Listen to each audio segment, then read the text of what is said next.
Okay. So there's a lot of, oh man. Okay. I'm going to start up here with the King of Staves and work down. The King of Staves is a fire sign. So Aries, Sag, Leo energy.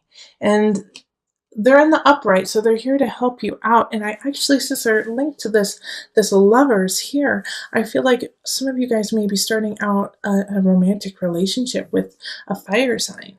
And this is a strong relationship, and it has a lot of possibility within it.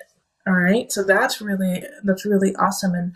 And also with the Emperor here, I feel like it'll raise you up. You will feel stronger. You will feel like you are the controller of your space, because the Emperor and the King of Staves really link to an Aries. So I feel like an Aries is going to be really, really strong in your life right now and really help you find connection to heart, love, to soul.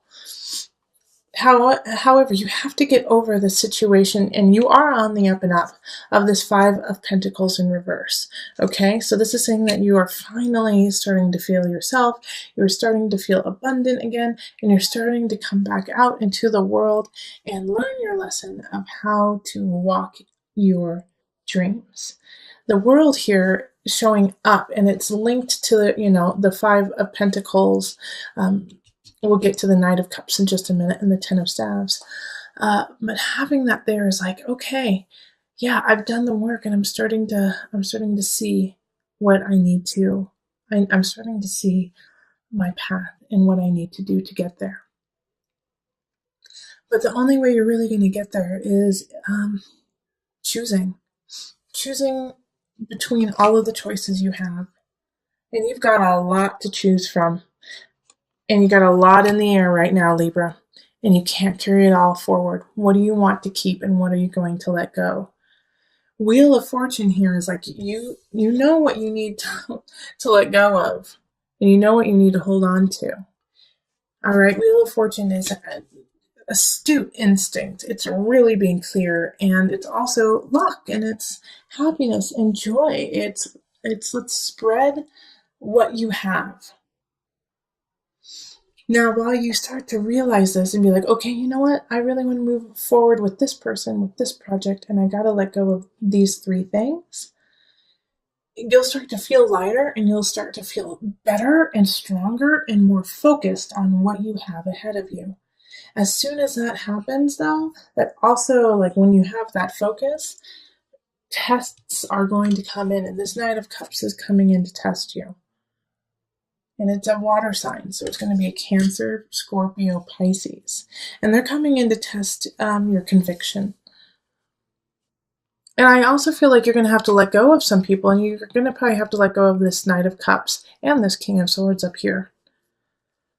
And they're both in the reverse. And so this one's, the Cups is going to manipulate you emotionally and be like, you don't love me. Why don't you care about me? You're going to move on without me, and what's going to happen to me? And it's going to make you feel guilty, but you're going to have to get over that, Libra. I'm sorry. You're going to have to get over that and be like, you know what? Your life, you've got to lead it. Same with mine.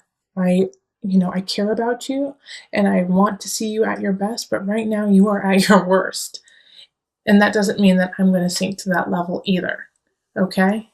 So, Libra, I know you don't like conflict, you don't like confrontation, but it's going to have to happen. I mean, we have the Tower here.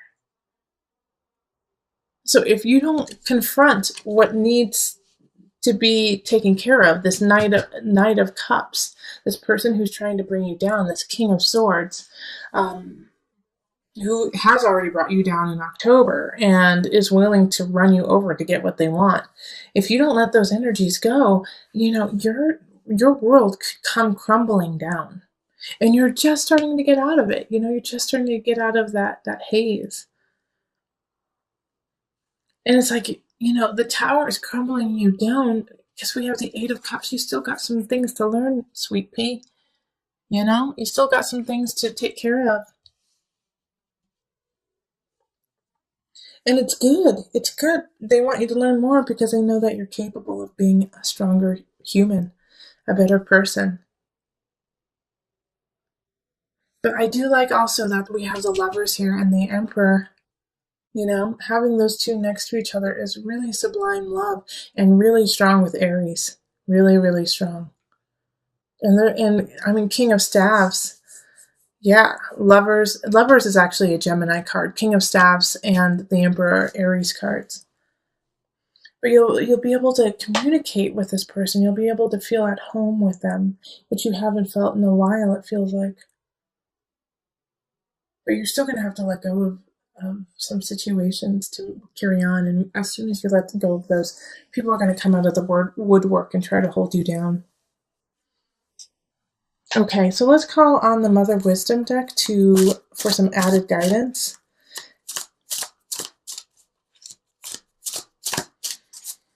Now, just to offer, before I pull the card from the Mother Wisdom deck, um, just to help you out with the situation too, is focus on the love. Focus on that you are coming into your own and on your strength, and that the wheel is in your favor. All right, and you have the world. I mean, these are all, like, everything that is happening is to get you to a very spiritually strong, satisfied place. And the reason why I said spiritually is because I feel like in your world, in your actual 3D world, things could be crumbling down. And what's going to hold you strong is your faith in yourself and in the world around you. Like, this Emperor card could be you too, Libra, that you have to now stand strong and stand on the podium and speak the truth of your life, which can be very terrifying. But this Knight of Cups in reverse, man, they're just trying to, like, bring you down. And so what you have to do, I mean, you have to choose to let them go. And this Knight of Cups and the Tower are linked together too. So, this Knight of Towers could cause a lot of turmoil in your life. So be careful. Because they're unstable. They're really unstable. Like, this Ten of Staves is like, you know what? I gotta let you go. I gotta move on. I gotta start a new cycle. Sorry, you're gonna do just fine without me. And then they freak out and go all like carry on you. And the Tower happens. So please be very careful. If you get any signs that this person is working in a vindictive way, get away from them as fast as you can. And if they are doing anything that puts you or themselves or someone else in danger, then flip and call the cops. Get yourself safe, because that's my worry here. And my worry here is that they kind of lose it because you find love. And it's not through them. Okay, you and Virgo, you guys had some kind of dark things for November, but life is up and down, and it's like, it's dark, but it's so beautiful. I mean, we have the world and we have the Wheel of Fortune, so it's like you're letting go of this person, finding love and finding satisfaction in yourself, and it's like giving birth. It's super painful, but at the end you get a baby.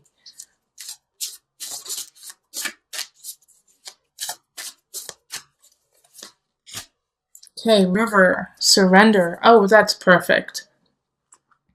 I'm not even going to read about it, okay? Because it's just so clear. River, surrender. All right? This Libra, Ten of Staves up here, you cannot do it all, and you shouldn't. You have to focus, you have to clear, and move forward what is truly important to you. As soon as you do that, people will be there to help you out, like the King of Staves and a fire sign. But the only way that this is going to happen is if you surrender to what you need to do, and you surrender to your divine self, and you make the choices out of that situation. So that means when you get that little hum saying, you know what, that King of Cups, man, there's something wrong. I gotta let that go. Don't wait and say, I'm gonna wait a couple months and see what happens. No, let go. Let go. And it's for the best for you, For them, they're not working in their highest, and they're not working in their highest. And you could, not saying that you're causing it, but you are a role in it. So you have to take yourself out so maybe they could heal themselves. All right, just to also recap a little bit, always surrender, flow like the river, go to the river, pray at the river, put water on your face. But love wise, I think you're going to have to break up with someone to find true love, or to break up with a friend, break up with a family member, even to find your love. And your love is there. It's right there waiting for you. So the Hierophant, it's interesting that pops up. It's a Taurian card. It's beauty in the spiritual realm on this earth. The Hierophant with death, it's like you have to. It's like like I said, it's a rebirth. Ancestors are trying to get a hold of you, but the Hierophant is saying, like, you have to go to the altar, you have to go to the church, you have to go to the tribe to find it, to actually understand the meaning of it. Okay, you have to look to the stars. This could also mean like tarot readings, astrologers, empaths, psychics. If you have somebody who you trust and you find gives you really superb guidance, contact them, okay? If you want, contact me. We'll do a reading because it feels like this is the intangible. The rest of November is focusing on the intangible. And Two of Pentacles here in relationship is making sure there's a balance between you and others, between, self and community. So keep yourself strong in order to stay strong within your community, within your relationships. Then we have the Queen of Wands popping up in work. And so this is a fire sign, Aries, Sagittarius, Leo energy. And they're always in the upright with this deck because I don't do reversals. But there's nothing negative really circling them. In fact, I feel like they're going to actually help you through this Nine of Swords. Because you did get the Ten of Swords in the November reading, I believe. Maybe it was just the Tower. But you got an ending card in the beginning of for the November reading. And the Nine of Swords is being paralyzed with fear. And so it's like watching the tower crumble and not being able to do anything about it and being terrified. And the Queen of Swords, I think, is going to actually hold your hand and pull you out of that rut of like, I can't do anything. I can't move forward. What do I do now? And so they're going to help you. And it's somebody that you've worked with. It's somebody who you work with now or have in the past. But they know what to do and say to help you take that first step out of that rut and into the Six of Wands. Like this is moving on to a better future, moving on to your destiny. So this is perfect for this spread is so perfect for what happened in your November reading. It's like, okay, all right, so excuse my French, but the shit hit the fan. Like you went through a hell of a lot. And so now you got to balance yourself. You got to look, go to church. You got to go to your tribe and say, I'm being rebirthed. Things are shifting. I feel like I've died and now I've come back. Ancestors are speaking to me, but I'm terrified. I'm terrified because I feel like I've lost so much. And this Queen of Wands says, oh, but you have so much to gain. Now it's time to move on. So, if somebody comes in to help you and they're a fire sign and you can feel the warmth of their heart, like with fire signs, you can literally you might even heat up a little bit while being like, ooh, I'm getting warm, Then, always be conscious because, you never know what people intend, but let them in a little. Let this fire sign in a little bit. They actually really, truly care about you. If you get nervous, focus on service. Hierophant. Okay, that's the Hierophant card. Okay, I'm going to turn this so you can see it. Let me read it. Put your entire intention on answering the question, how can I make the world a better place? And the law of attraction will automatically take care of your needs. Like I was saying, you might feel lost. You might feel like, oh my gosh, what do I do now? Everything seems so helter-skelter, upside down. I may have just lost a relationship, a job, a situation. You could have even lost somebody you care about, to sickness, to illness, to separation. And so this is, if you get nervous, if you get scared, if you feel lost, focus on your service, focus on what you mean to the world. Because sometimes when we feel the darkest, when we feel like we don't matter, the best thing to do is to give back. Say, I don't matter, no one cares about me. But you know what? I'm going to go and I'm going to go help out at a soup kitchen. I'm going to go and I'm going to go help out with my friend who's moving. I'm going to go sit with my auntie who's sick in the hospital. You're going to do those things to remind you how precious life truly is and how much you truly mean.